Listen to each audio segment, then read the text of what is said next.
Buongiorno a tutti ragazzi e bentornati sul mio canale. Nel video di oggi andiamo a vedere assieme, andiamo a conoscere un launchpad per quanto riguarda il comparto del blockchain gaming e metaverse molto interessante. Launchpad che ha lanciato, scusate il gioco di parole, già diversi progetti che tutti sicuramente nel comparto conosceranno, come ad esempio Blocktopia. Andiamo a vedere questo launchpad e come funziona, ovviamente dopo la sigla.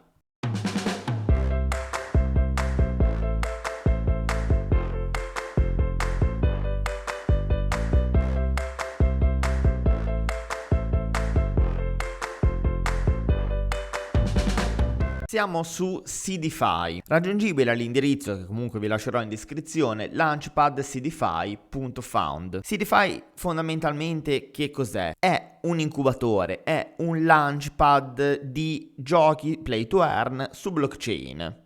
O comunque giochi che vanno a interagire con la blockchain e anche nel metaverse. Quindi fa da incubatore a un intero comparto. Come in ogni launchpad, i progetti ottengono un finanziamento tramite una IGO, un Initial Game Offering, dove la piattaforma mette a disposizione un intero ecosistema a chi presenta questi progetti e mette noi utenti in contatto con questi progetti per poterli finanziare e ovviamente avere un tornaconto in token con l'aspettativa di un eventuale guadagno qualora il token annesso al gioco che abbiamo finanziato possa aumentare di valore, possa prendere piede insieme al gioco che abbiamo aiutato ad evolversi. Ma non si ferma qui, CDFI aiuta proprio i progetti a costruire anche una community e li aiuta anche per quanto riguarda le campagne di marketing, quindi offre veramente un'incubazione dei progetti, come si suol dire ormai, a 360 gradi. Quindi finanziando un progetto, partecipando alla IGO,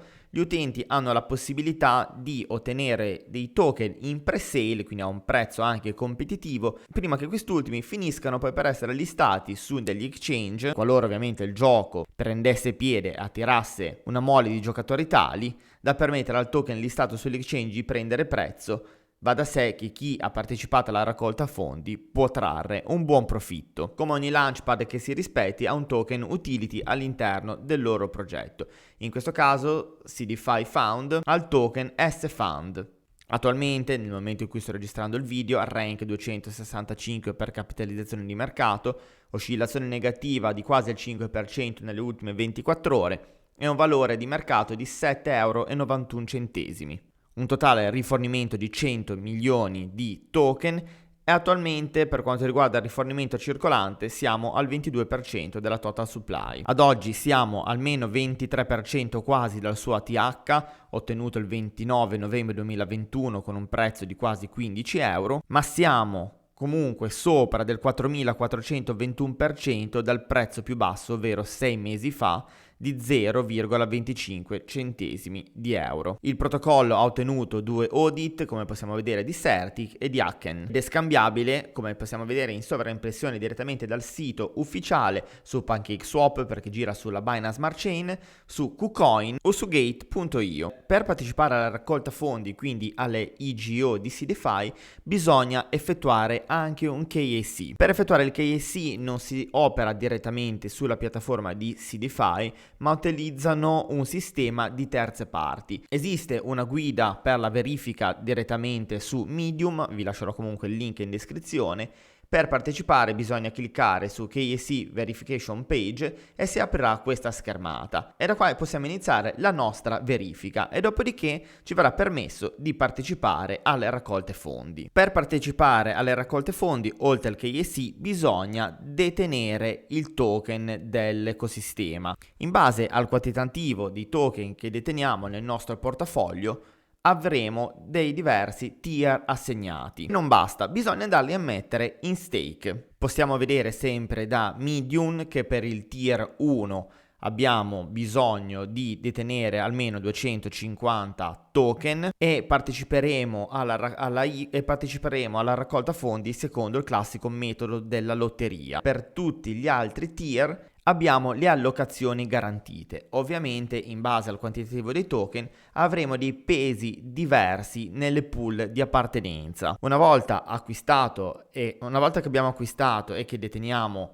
il token nativo nel nostro portafoglio. Come portafoglio possiamo utilizzare tranquillamente MetaMask collegato con la Binance Smart Chain, e come sempre vi ricordo che a fine di questo contenuto vi lascerò una guida completa per l'utilizzo di MetaMask. Supponiamo di avere i nostri token direttamente in MetaMask, colleghiamo il nostro portafoglio in alto a destra su Connect Wallet e poi ci spostiamo su staking.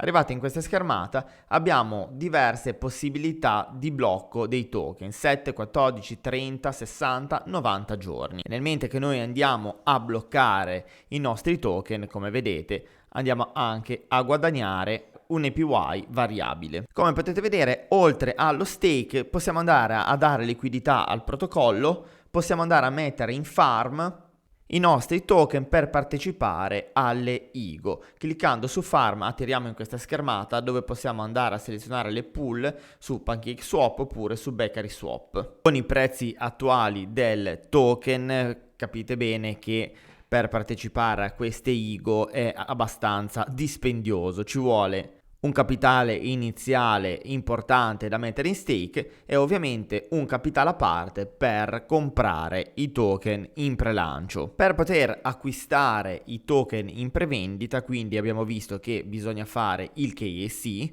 bisogna utilizzare un wallet non custodio come ad esempio MetaMask. All'interno di MetaMask bisogna detenere 3 token. Il primo token è BNB perché essendo sulla Binance Smart Chain ci serve BNB per il pagamento delle fee. Ci serve il secondo token, che è il token nativo del protocollo da mettere in stake, da mettere a rendita per poter così partecipare alla IGO, e poi ci serve il token di scambio per acquistarlo. La maggior parte delle pool accettano come pagamento per la pre-sale BUSD, quindi all'interno dell'AutoMetaMask bisogna avere BNB, BUSD e il token nativo del protocollo. Scorrendo in basso nella home page andiamo a vedere le pool che devono incominciare e andiamo a vedere anche le pool completate, quindi i lanci che sono stati fatti all'interno di questo protocollo. Potete vedere hanno già lanciato un'infinità di giochi su blockchain. Cliccando su un gioco a caso si può aprire la schermata dove si vede il totale raggiunto. Si possono accedere ai canali social, siti internet del produttore e alcuni dati per quanto riguarda le informazioni sul token e le informazioni sulle pool. Molti dei giochi che stiamo vedendo sono dei giochi su blockchain importanti, sia legati per l'appunto al gaming e anche al metaverse. Sicuramente anche chi non mastica questo settore, questo comparto del gaming, avrà sicuramente sentito parlare di Blocktopia ed è stato, come potete vedere, lanciato da Seedify. Per quanto riguarda le community e i social, cliccando su Telegram, il canale annunci conta 158.000 utenti. La pagina di Twitter oltre 480.000 follower. Per quanto riguarda chi sta dietro a questo progetto, è un'azienda con 22 impiegati. Vi lascio poi fare le ricerche in autonomia e come sempre questo non vuole essere un consiglio finanziario, ci mancherebbe. Prendeteli sempre come consigli educativi per quanto riguarda il mondo della blockchain e delle criptovalute, dove vi metto al corrente di alcuni servizi, di alcune criptovalute, di alcuni ecosistemi. Bene, siamo arrivati anche per oggi alla fine del nostro appuntamento e come sempre mi auguro che questo contenuto vi sia piaciuto e lo abbiate trovato utile e interessante. Vi invito a lasciarmi un like per l'appunto se il video vi è piaciuto e vi sarei veramente grato se chiunque abbia visto questo video si potesse iscrivere anche al canale YouTube per supportare sempre il mio lavoro. Vi ringrazio di cuore per l'attenzione e noi ci vediamo nei prossimi video. Ciao a tutti!